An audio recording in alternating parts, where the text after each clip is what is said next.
Ratzinger emerges as one of the great defenders of reason, that man's mind can know certain things with certitude. I think that is perhaps his most enduring legacy in terms of the wider culture.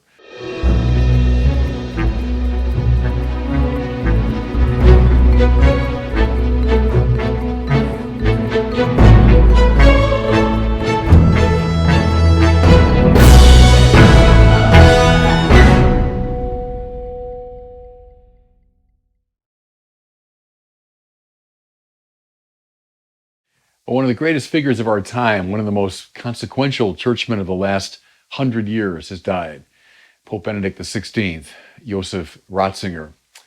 He was one of the most balanced and nuanced and stabilizing figures in the life of the church, even though a lot of his critics would characterize him as a fire-breathing conservative. He really was anything but. He leaves an extraordinary legacy to both church and the wider society.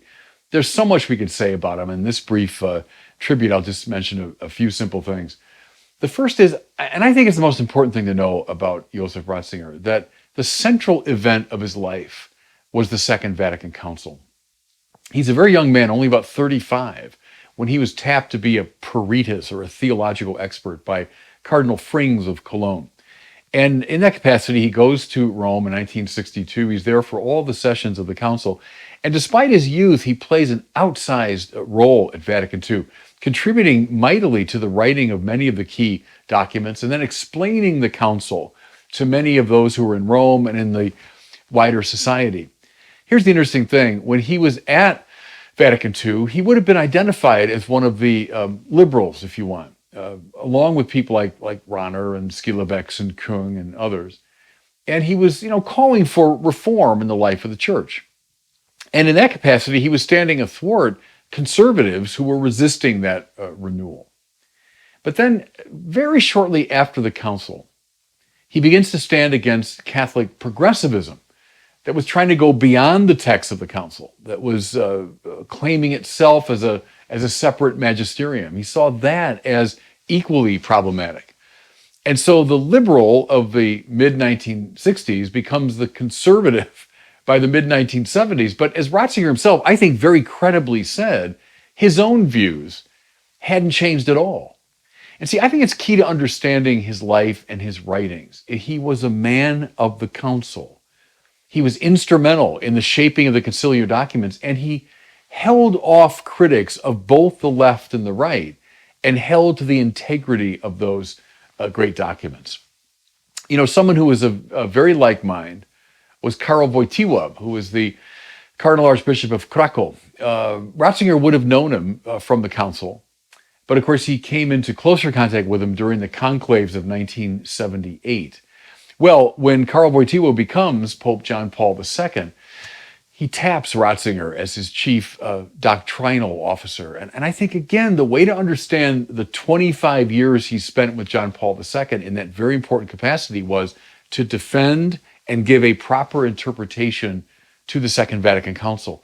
You can see it, by the way, very clearly in the Catechism of 1992, which is filled with the language and elan and spirit of Vatican II, and holds off both a hyper-conservatism and a hyper-liberalism. So Ratzinger, a man of the Second Vatican Council. Here's a second basic thing about him, that he was, it might seem a paradox, but he was a great man of reason. Now, I say a paradox because it's very clear he was a man of faith. As a priest, as a theologian, as a professor, as a bishop, as pope, he's obviously a man of the Bible, the church fathers, a man of faith. But see, here's the paradox. Precisely because of that, because he was a man of Christian faith, he was ipso facto a man of reason. Now, why? Because Christian faith declares that Jesus is not one figure among many, not just a great spiritual teacher among many, but rather the incarnation of the Logos, of the very reason of God, the Logos by which and through which God creates the world and imbues it with intelligibility. Well, see, what does that claim entail? It entails that any logical enterprise, science, philosophy, psychology, all the manifestations of culture in the measure that they reflect reason are naturally attuned to Christianity, are natural conversation partners for Christianity. And so it's precisely as a man of Christian faith, he became a man of reason. And at a time when many of the supposed avatars of reason, I mean the leading philosophers and so on in the culture, were adopting nihilistic positions or completely relativistic positions, Ratzinger emerges as one of the great defenders of reason, that man's mind can know certain things with certitude. I think that is perhaps his most enduring legacy in terms of the wider culture, that he was a man of reason. Look how it enabled him to dialogue with some of the leading figures, even an atheist philosopher like Jürgen Habermas. I might mention in this context the famously controversial speech he gave at University of Regensburg when he was Pope. And, it caused controversy because he cited a Islamic or a critique of Islam from the Middle Ages. But see, people miss the point of that talk. And it was just the one that I made, that Christianity's option for logos over mythos, logic or philosophy rather than mythology, the option for logos over sheer will, enabled Christianity to enter into vibrant dialogue with the wider culture. And that was a key theme for Joseph Ratzinger. Here's just the last thing I want to reflect on. That's his relationship to the Lord Jesus Christ. He's quoted often, and it's very reflective of his mind, that Christianity is not a philosophy, it's not an ideology, it's not primarily a system of ideas, but rather it's a relationship to a person. Christianity is a relationship to the living Christ. And I think it's fair to say anyone that knew him knew that he lived out of that relationship. He lived out of that friendship. I just met him very briefly one time, but I do have a personal memory from the time I was a visiting scholar in Rome in 2007. So I was there for an extended period. I made it a point. I don't think I missed many, if any of them. I went down every Wednesday to St. Peter's Square when Ratzinger, Benedict XVI, would give a general audience.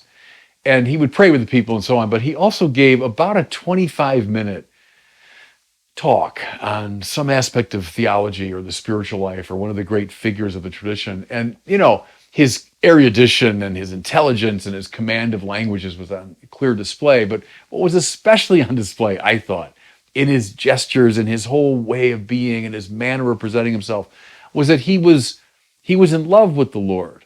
That he was not just an academic trading in ideas, but he was someone who loved the Lord Jesus Christ.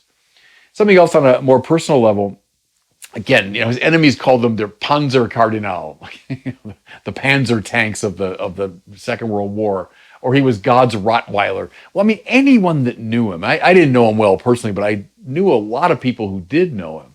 They just would sort of smile and shake their heads at that, because the real Ratzinger, Benedict XVI, was this very kind, very gentle, very soft-spoken academic, known above all for his goodness and his kindness.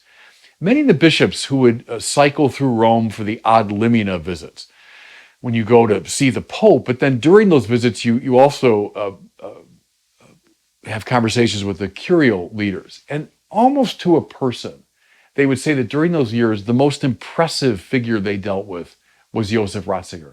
His capacity to listen to everyone around the table and then to synthesize what they said in a very generous and charitable way. That's what struck them about, God's Rottweiler.